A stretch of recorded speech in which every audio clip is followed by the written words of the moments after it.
வணக்கம். இது பருதி ஊடகத்தின் மதிய நேர பிரதான செய்திகள். முதலில் தலைப்புச் செய்திகள். மித்தனிய துப்பாக்கிச்சூடு, 3 சந்தேக நபர்கள் கைது. சிவராத்திரி தினத்தை முன்னிட்டு பிப்ரவரி 27 பாடசாலைகளுக்கு விடுமுறை. ராமநாதன் அர்ச்சனாவுக்கு எதிராக நடவடிக்கை. உளவு இயந்திரம் கவிழ்ந்து இளம் ராணுவ வீரர் பலி. ஜாழ் வங்கியில் நிலையான வைப்பிலிடப்பட்ட பணம் மாயம், புலம்பெயர் தமிழர் அதிர்ச்சி. கொலைக்காக திட்டம் தீட்டிய கும்பலின் பின்னணி, வெளிநாடு தப்பிச் செல்ல ஏற்பாடு. வீடொன்றில் கூறிய ஆயுதங்களால் தாக்கப்பட்டு தம்பதி காயம். வடக்கில் அமைக்கப்படும் விகாரைகள் தொடர்பில் அனுர வெளியிட்ட கருத்து.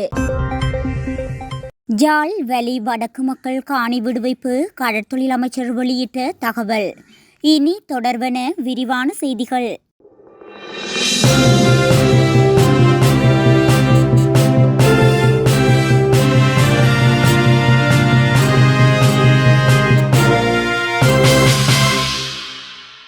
மித்தனிய பகுதியில் இடம்பெற்ற துப்பாக்கிச்சூட்டு சம்பவம் தொடர்பில் 3 சந்தேக நபர்கள் கைது செய்யப்பட்டுள்ளதாக பொதுமக்கள் பாதுகாப்பு அமைச்சர் ஆனந்த் விஜயபால தெரிவித்துள்ளார்.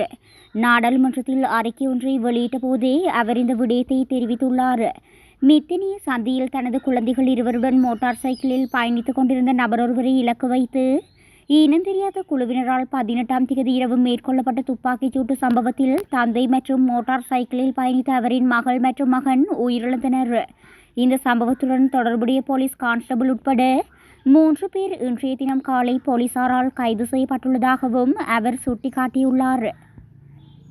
வடக்கு மாகாணத்தில் உள்ள அனைத்து பாடசாலைகளுக்கும் மகா சிவராத்திரிக்கு மறுநாளான பிப்ரவரி 27ஆம் தேதி வியாழக்கிழமை விடுமுறை வழங்கப்பட்டுள்ளதாக வடக்கு மாகாண ஆளுநர் நா. வேதநாயகன் அறிவித்துள்ளார். அதேவேளை கிழக்கு மாகாணத்தில் உள்ள அனைத்து பாடசாலைகளுக்கும் விடுமுறை வழங்கப்பட்டுள்ளதாகவும் அறிவிக்கப்பட்டுள்ளது. அதற்கு பதிலாக மார்ச் 1ஆம் தேதி சனிக்கிழமை பாடசாலை நடைபெறும் என்றும் ஆளுநர் வெளிப்படுத்தியுள்ளார். நாடாளுமன்ற சிறப்புரிமைகள் குழு நாடாளுமன்ற உறுப்பினர் ராமநாதன் அர்ச்சனாவுக்கு எதிராக நடவடிக்கை எடுக்கும் என்று எதிர்பார்க்கப்படுவதாக சபாநாயகர் ஜகத் விக்ரமரத்ன இன்றைய தினம் நாடாளுமன்றத்தில் தெரிவித்தார். நாடாளுமன்ற உறுப்பினர் அர்ச்சனாவுக்கு எதிரான புகார்களை விசாரிக்க நியமிக்கப்பட்ட குழுவின் அறிக்கை சிறப்புரிமைகள் குழுவிடம் சமர்ப்பிக்கப்படும் என சபாநாயகர் கூறினார். அர்ச்சுனா எம்பியை விசாரிக்கும் 3 பேர் கொண்ட குழுவில் நாடாளுமன்ற உறுப்பினர்கள் ஹேமாலி வீரசேகர, விஜித ஹேரத் மற்றும் ரஞ்சித் மத்தும பண்டார ஆகியோர் அடங்குவர் என்றும் சபாநாயகர் மேலும் தெரிவித்தார். ராவணகொட பகுதியில் உளவு இயந்திரம் கவிழ்ந்து விபத்துக்குள்ளானதில் ராணுவ வீரர் ஒருவர் நேற்றைய தினம் உயிரிழந்துள்ளார். ராவணகொட பகுதியைச் சேர்ந்த ராவணகொட விஜயபாகு முகாமில் பணியாற்றிய கொட்டாகின பிடி ஜயந்த் ஜனித் ஹேரத் எனும் 29 வயதுடைய ராணுவ வீரரே இவ்வாறு உயிரிழந்துள்ளார். விடுமுறை நிமித்தம் தனது வீட்டுக்கு வந்த குறித்த ராணுவ வீரர் விவசாய பணியில் ஈடுபட்டுக் கொண்டிருந்த போது இந்த விபத்து சம்பவித்துள்ளதாக தெரிவிக்கப்படுகின்றது. சடலம் டிகோயா கிள்ளங்கன் ஆதார வைத்தியசாலையில் வைக்கப்பட்டுள்ளதுடன் மேலதிக விசாரணைகளை திம்புல பத்தனை போலீசார் மேற்கொண்டு வருகின்றனர். யாழ்ப்பாணத்தில் வெளிநாட்டில் வசிப்பவரின் நிலையான வைப்பு பணத்தினை மோசடி செய்த குற்றச்சாட்டில் கைது செய்யப்பட்ட வங்கி முகாமையாளர் நீதிமன்ற உத்தரவில் விளக்கமறியலில் வைக்கப்பட்டுள்ளார். யாழ்ப்பாணம் கோப்பாய் பகுதியில் உள்ள வங்கியொன்றில் ஒருவர் நீண்ட காலத்திற்கு நிலையான வைப்பில் பெருந்தொகை பணத்தினை வைப்பிலிட்ட பின்னர் வெளிநாட்டுக்கு சென்றுள்ளார்.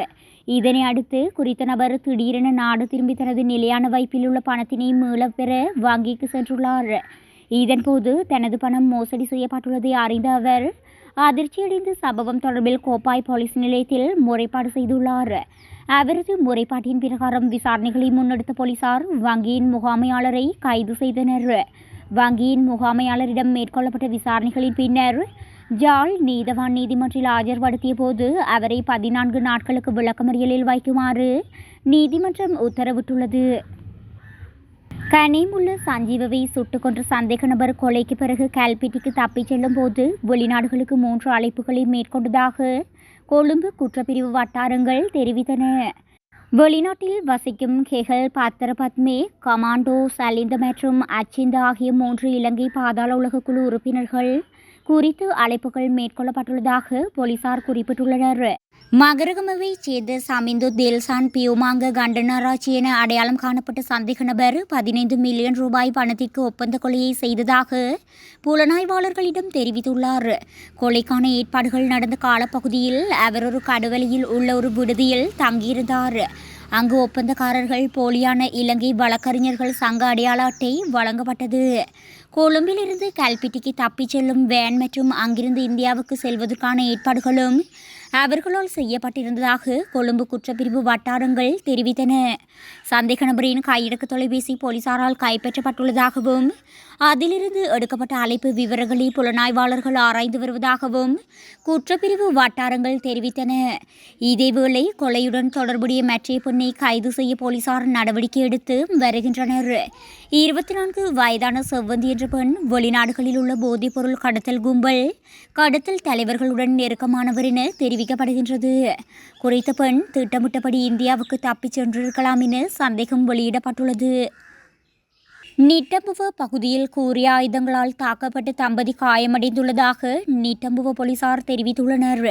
குறித்த சம்பவம் பின்னகொள்ளவத்த பிரதேசத்தில் உள்ள வீடொன்றில் நேற்றைய தினம் இடம்பெற்றுள்ளது. காயமடைந்த தம்பதி சிகிச்சைக்காக வத்துருப்பிட்டிவல வைத்தியசாலையில் அனுமதிக்கப்பட்டுள்ளதாக போலீசார் தெரிவித்துள்ளனர். இது தொடர்பில் நிட்டம்புவ போலீசார் விசாரணைகளை மேற்கொண்டு வருகின்றனர். வடக்கில் மக்களின் உண்மையான தேவைக்கு அமைய வழிபாட்டு ஸ்தலங்கள் அமைக்கப்பட்ட விவகாரம் சம்பந்தமான பிரச்சினைகள் தீர்க்கப்பட வேண்டும் என ஜனாதிபதி அனுரகுமார திசாநாயக்க தெரிவித்துள்ளார். 10வது நாடாளுமன்றத்தின் பாதுகாப்பு அமைச்சுசார் ஆலோசனைக் குழுவின் முதலாவது கூட்டம் நாடாளுமன்றத்தில் நேற்றைய தினம் நடைபெற்றது. இதன்போது வடக்கு மாகாணத்தில் அமைக்கப்பட்டுள்ள சில வழிபாட்டு ஸ்தலங்களை அடிப்படையாக கொண்டு இன மற்றும் மத ரீதியான பிளவுகளை ஏற்படுத்துவதற்கான வாய்ப்புகள் இருக்கின்றன என்று சில நாடாளுமன்ற உறுப்பினர்கள் ஜனாதிபதியின் கவனத்துக்கு கொண்டு வந்தனர். இதன்போது கருத்து வெளியிட்ட ஜனாதிபதி மதவாதம் மற்றும் இனவாதம் என்பன அரசியலில் இருந்து முற்றாக நீக்கப்பட வேண்டும். வடக்கில் மக்களின் உண்மையான தேவைக்கமைய இந்த பிரச்சினை தீர்க்கப்பட வேண்டும். குறுகிய அரசியல் லாபம் தேடும் குழுவினர் இதுபோன்ற சம்பவங்களை அரசியல் முரண்பாடுகளாக்குகின்றனர். இதுபோன்று குறுகிய அரசியல் லாபங்களுக்காக இனவாதம் மதவாதத்தை தூண்டுவதற்கு எவருக்கும் இடமளிக்கப்பட முடியாது. அத்துடன் வடக்கு கிழக்கு மாகாணங்களில் இராணுவ முகாம்களுடன் கூடிய காணிகளை மீண்டும் உரிமையாளர்களுக்கு வழங்குவது தொடர்பிலும் சில நாடாளுமன்ற உறுப்பினர்கள் ஜனாதிபதியின் கவனத்துக்கு கொண்டு வந்தனர். இதற்கு பதிலளித்த பாதுகாப்பு அமைச்சின் செயலாளர் வடக்கு கிழக்கு மாத்திரமன்றி நாடு முழுவதிலும் முப்படையினரின் பாவனையில் உள்ள காணிகள் தொடர்பில் மீண்டும் மதிப்பாய்வு செய்து மேற்கொண்டு காணிகளை விடுவிப்பது குறித்து எதிர்காலத்தில் தீர்மானம் எடுக்கப்படும் என தெரிவித்துள்ளார்.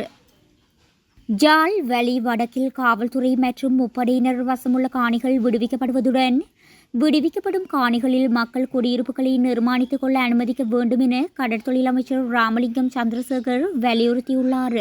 நாடாளுமன்ற கட்டட தொகுதியில் நேற்றைய தினம் பாதுகாப்பு அமைச்சின் செயலாளர் தலைமையில் பாதுகாப்பு அமைச்சுசார் குழு கூட்டம் இடம்பெற்றது. இங்கு கருத்து தெரிவிக்கும் போதே அமைச்சர் மேற்கண்டவாறு குறிப்பிட்டுள்ளார். இதன்போது கருத்து தெரிவித்த அமைச்சர் ராமலிங்கம் சந்திரசேகர் ஜாழ் வலி வடக்கில் 2009ஆம் ஆண்டு காவல்துறை மற்றும் முப்படையினர் வசம் 23,000 ஏக்கர் காணி காணப்பட்டது. இக்காணிகள் படிப்படியாக விடுவிக்கப்பட்டு வந்தன. இதன் பிரகாரம் 21,000 ஏக்கர் விடுவிக்கப்பட்ட நிலையில் தற்போது 2,640 ஏக்கர் காவல்துறை மற்றும் முப்படையினரின் வசம் உள்ளது. இக்காணிகள் மக்கள் பயன்படுத்தப்படும் வகையில் விடுவிக்கப்பட வேண்டும். அத்துடன் வலிவடக்கில் அண்மை காலத்தில் விடுவிக்கப்பட்ட காணிகளில் விவசாயம் மேற்கொள்ளப்படவில்லை. இதற்கு குடியிருப்பு இல்லை என்ற காரணம் சொல்லப்படுகின்றது. எனவே விடுவிக்கப்பட்ட காணிகளில் வீடு கட்டிக்கொள்ள அனுமதிக்க முன்வர வேண்டும். அத்துடன் பலாலி வசாவுலான் சந்தி வரையான வீதி மக்கள் பாவனைக்கு விடுவிக்கப்பட வேண்டும். மேலும் முல்லைத்தீவு கோப்பாப்புலவு காணி விடுவிக்கப்பட வேண்டும் என்ற கோரிக்கையும் கடற்தொழில் அமைச்சர் முன்வைத்த நிலையில் கூட்டத்தில் கலந்து கொண்ட இராணுவ உயர் அதிகாரிகள் விடுவிக்கப்பட்ட பகுதிகளை அரசாங்கத்திடம் ஒப்படைக்க உள்ளதாக குறிப்பிட்டனர்.